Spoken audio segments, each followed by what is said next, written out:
Good afternoon guys, જય શ્રી કૃષ્ણ. તો સ્વાગત છે તમારા બધાનું આજના નવા વ્લોગમાં. તો ગાઈઝ જો આજે તો વાગી ગયો છે 1 અને 1 વાગ્યાથી વ્લોગ ચાલુ થાય છે. તો અહીંયા જો કપડાની ઇસ્ત્રી ચાલુ છે, અહીંયા નાનું અમથું જમણવાર ચાલુ છે. અથર્વા જો કે બેઠો છે દાદા હારે અને એવું બધું ચાલે છે. અહીંયા મારા ભાભી રસોઈ બનાવે છે. ગુડ આફ્ટરનૂન ભાભી, જય શ્રી કૃષ્ણ. શું બનાવ્યું છે આજે રસોઈમાં? મગભાત ને રોટલી. યસ, આજે સન્ડે છે તો મગભાત અને રોટલી બન્યું છે. અને અવનિકભાઈ આજે નથી, નકર છે ને એ એમ કે મગનું શાક છે ને ગ્રીન શાક બનાવો, પણ અવનિક નથી એટલે આજે છે ને રેડ શાક બન્યું છે. એ બે ભાઈને છે ને ગ્રીન શાક બહુ ભાવે છે. શાક તો કે પણ પાછો એમ કે કોબીજનું શાક.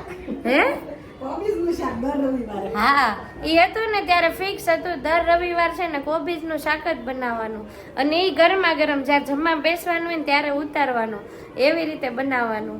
પણ હવે તો એ વયો ગયો છે. જોકે ઓસ્ટ્રેલિયા સેફલી પહોંચી ગયો છે અત્યારે, અને એને જ્યાં રહેવાનું હતું ત્યાં એ પહોંચી ગયો છે. તો બસ એની જર્ની સેફ હતી અને હવે બસ એની શું કહેવાય ભવિષ્યની શરૂઆત હવે થવાની છે. અને દિવેશભાઈ હજી આવ્યો નથી, થોડીક વારમાં એ આવી જશે, પછી આપણે બધાને જમી લેવાનું છે. અને અહીંયા જો અથર્વ એના દાદા સાથે મોજ મસ્તી ચાલે છે અને કપડાં ઇસ્ત્રી થઈ ગયા છે. અને મારી મમ્મી જો અહીંયા કપડાં સકેલવાના છે એ ચાલુ કરી દીધા છે. ભાઈની વાટે છે એમ બધા, જો એ આવી જાય ને તો જમી લેવાનું છે, તો આપણે ટાઈમે છે નવરા થઈ જાય. પણ ભાઈ છે ને હજી સુધી નથી આવ્યો એટલે આપણે છે ને એની વેઇટ કરવાની છે. અને કાનૂને છે ને જે ગીત આવે ને ગમતું ન હોય ને એટલે છે ને આપણને એક ધારો કીધા કરે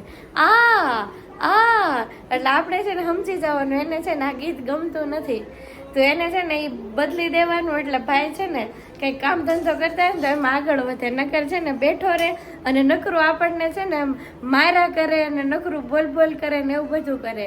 અને જ્યારે તમે ખીજાવ ને ત્યારે કેમ પેલા છોકરાઓ એમ સામું બોલતા હોય ને એવું બધું કરે, તો આને આપણે ખીજાય ને ત્યારે છે ને આમ એક ધારું બડબડ કરે. ખબર નહીં હું બોલતો હશે, એ તો એને જ ખબર હશે, પણ છે ને એક ધારું બોલ્યા કરે એ પાછળથી. શું કાનું? હા કાનું, શું કહેજો? ઊભો થઈ જા દીકો, ડાન્સ કરો. એ કાનું તને કહું, ઓય ઊભો થઈ જા, ડાન્સ કરો, ડાન્સ કરો, ડાન્સ. હા કમરિયા કરો.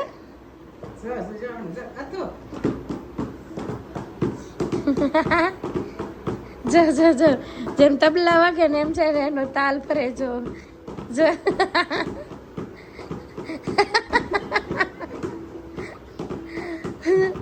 કાનુ તે જમી લીધું? એ દીકો તને કહું, હવે ડાન્સ ચાલુ થઈ ગયો છે. અને અહીંયા જો એનું કાર્ટૂન આવે છે અને અહીંયા જો બધું જમવાનું એકદમ અહીંયા રેડી થઈ ગયું છે. હવે ભાઈની વાટે છે બધા. તો આમાં જો મગનું શાક બની ગયું છે. આજ ગ્રેવી વાળું બનાવ્યું છે કેમ કે મગ ભાત ખાવાના હોય ને એટલે. આમાં જો ભાત બની ગયા છે, ખીચડિયા ભાત બનાવ્યા છે આજે. અને આમાં જો છાશ છે, આમાં કાંદા કાપી લીધા છે, પછી આમાં લીલા નાળિયેરનો હલવો છે જે કાલે બનાવ્યો હતો ને એ, અને આમાં રોટલી બનાવી છે. હા હવે અવનિક વહી ગયો ને એટલે ખીચડિયા ભાત બનશે, કેમ કે એ હતો ને ત્યાં સુધી બનાવવા ન દે તો એને ભાવે નહીં ને, એટલે એ હોય ને ત્યારે બાસમતી જ બનાવવાના, પણ હવે ખીચડિયા બનશે. શું કાનું? Good evening guys. તો સાંજના જુઓ 6:05 જેવો ટાઈમ થઈ ગયો છે. અને અહીંયા જુઓ તારક મહેતા કા ઉલ્ટા ચશ્મા આવે છે, અમારા બધાનું ફેવરેટ. જોકે અમારા ઘરે બધાને બહુ ગમે છે, સિવાય કે અથર્વા નથી ગમતું. એને છે ને એના કાર્ટૂન જ ગમે, એને બીજું કાંઈ નથી ગમતું. અને અત્યારે છે ને મારા મમ્મી ને મારા પપ્પા બે ગયા છે ડીમાર્ટમાં, એટલે હું ને ભાભી છીએ અત્યારે જો અમે કિચનમાં આવી ગયા છીએ. અને ભાઈ જો આ રૂમમાં સૂઈ ગયા છે, આખું બપોર વચાળું નથી સૂતા. એને મમ્મીને પપ્પાને હેરાન કર્યા છે. પછી છે ને થોડીક વાર બહાર આવ્યો હતો. બહાર આવ્યો ને તો મમ્મી ને પપ્પા હારે ઘડીક વાર ધમાલ કરી, મારી યાર ધમાલ કરી. અને મમ્મીને છે ને 2-3 બેટ મારી લીધા છે ને આજ તો બહુ તોફાન કર્યા ભાઈએ. અને પછી છે ને ભાઈ નિરાતે થાકીને પછી 5 વાગ્યા પછી સૂતો છે અને હજી સૂતો છે, હજી થોડીક વાર સુધી સુવાનો છે. એ રોજનો ટાઈમ થઈ ગયો છે એનો, એટલે જ ખબર છે હજી સુવાનો છે એમ. તો એનારે છે ને પપ્પાએ સૂઈ ગયા છે, નથરવાય સૂઈ ગયો છે, અને અમે બંને જો રસોડામાં આવ્યા છે. હું વિડીયો બનાવું છું, મારા ભાભી રસોઈ બનાવે છે. તો આજે છે ને હજી ભાઈ સૂતા છે ને તો એવું ડિસાઈડ કર્યું કે એ ઉઠે ને ત્યાં છે ને બધું બનાવી નાખવાનું છે. તો આજે છે ને પ્રોગ્રામ છે બટેકા વડાનો. જો કે અત્યારે તો વરસાદ નથી, પણ જો સાંજે વરસાદ આવી જાય ને તો આપણા ભાગ, વરસાદ આવી જાય ને તો ગરમા ગરમ વડા ખાવાની વરસાદમાં બહુ મજા આવે. પણ ભાગ જો કે આજે જ વરસાદ નથી, એકદમ ફૂલ તડકો છે આજે. કાંઈ નહીં, જોઈએ આપણા ભાગમાં છે તો વરસાદ આવી જશે સાંજે એવું બધું છે. તો જો અહીંયા તૈયારી થવા માંડી છે. જો બટેકા છે મેશ થાય છે અને કાંદા કપાઈ ગયા છે, અને આપણે છે ને કાંદા અને મીઠા લીમડાથી વઘાર કરવાનો છે. અને વઘારમાં છે ને આપણે અડદની દાળ નાખવાની છે. એવા બટાકા વડા છે ને બહુ જ મસ્ત લાગે. જો તમે ટ્રાય ન કરી હોય ને તો ક્યારેક નાખજો. અડદની દાળ, લીલી મરચી, આદુ અને કાંદા આટલો વઘાર કરીને અને મીઠો લીમડો એના વડા બનાવજો, બહુ જ મસ્ત બનશે. તો જો અમે બંને અહીંયા તૈયારી કરવા માંડ્યા છીએ. વઘાર માટેનો બધો સામાન અત્યારે કાઢે છે મારા ભાભી, અને કાંદા મેં કાપી લીધા છે, બટેકા મારા ભાભીએ કરી નાખ્યા છે. તો મારા મમ્મી ને મારા પપ્પા બહાર ગયા છે, હજી તો આવ્યા નથી. પણ ભાઈ સૂતા છે ને તો આપણે એવું ડિસાઈડ કર્યું કે ઉઠે ને ત્યાં સુધી છે ને આપણે છે ને મોસ્ટ ઓફ કામ છે ને પતાવી દેવાનું છે. કેમ કે ઉઠે ને પછી છે ને એને રમાડવામાં જીવ હોય અને કામ બાકી હોય એવું થાય. પછી એ છે ને કામ ન કરવા દે અને છે ને આપણે એને રમાડવું હોય, એટલે ઉઠે ને ત્યાં સુધી છે ને બધું કમ્પ્લીટ કરી દેવાનું છે. તો જો આમાં જો આલુ મેશ કરી લીધા છે, આ જો વઘાર માટે કાંદા કાપી લીધા છે, મીઠો લીમડો આવી ગયો છે અહીંયા. પછી આ જો મિક્સરના બાઉલમાં મરચી નાખી દીધી છે ક્રશ કરવા માટે, અને આદુ છે. આદુ છે ને આપણે આજે અલગ રાખવાનું છે, આને ભેગું નથી નાખવાનું. કેમ કે અથર્વને છે ને ખાલી આદુવાળા વડા ખવડાવવાના છે.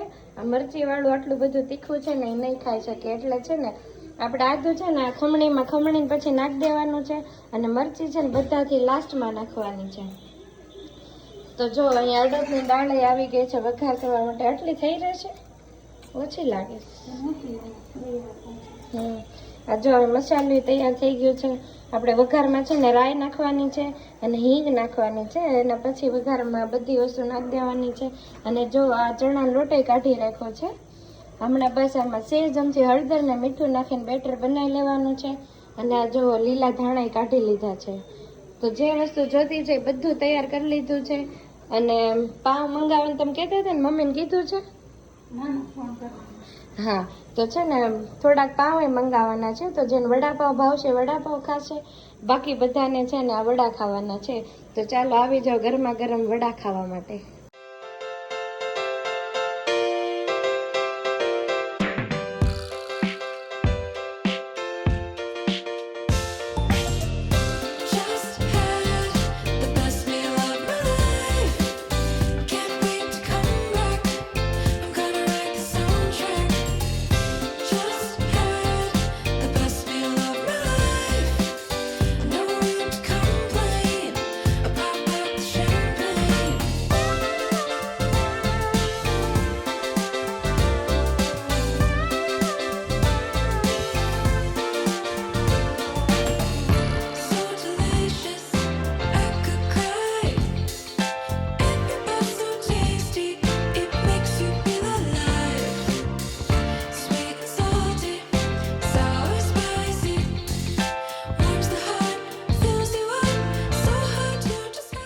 તો ગાઈઝ 7:05 જેવો ટાઈમ થઈ ગયો છે, અને મારા મમ્મી ને પપ્પા જો ડીમાર્ટમાંથી આવી ગયા છે, અને આટલું બધું સામાન લઈને આવી ગયા છે. અહીંયા જો આ જામવાળા બિસ્કિટ લાવ્યા છે, બ્રશ લાવ્યા છે, મરચાં આવી ગયા છે, લીલા ધાણાય છે અને બટેકાય છે. અને આ જો પેરું લાવ્યા છે. પછી આ છે બિસ્કિટ છે, પછી કોલગેટ લેતા આવ્યા છે. અને આ જો 4 બાંધા તો સાબુના લેતા આવ્યા છે, હમણાં લેવા જ નહીં પડે. અને તેલની બોટલે લેતા આવ્યા છે, અને જીવરાજ 9 ચાય લેતા આવ્યા છે. તો આટલી બધી વસ્તુ લેતા આવ્યા છે. અને એવું કહેતા હતા કે બહુ ટ્રાફિક હતી ડીમાર્ટમાં. તો આમાં જો તેલ ગરમ કરવા મૂકી દીધું છે, અને આ જો વડા બની ગયા છે. અને આ નીચે જો આ ખીરું બની ગયું છે. તો હવે જો આ તેલ ગરમ થાય એટલે બસ ગરમા ગરમ વડા ઉતારવાના છે આમાંથી.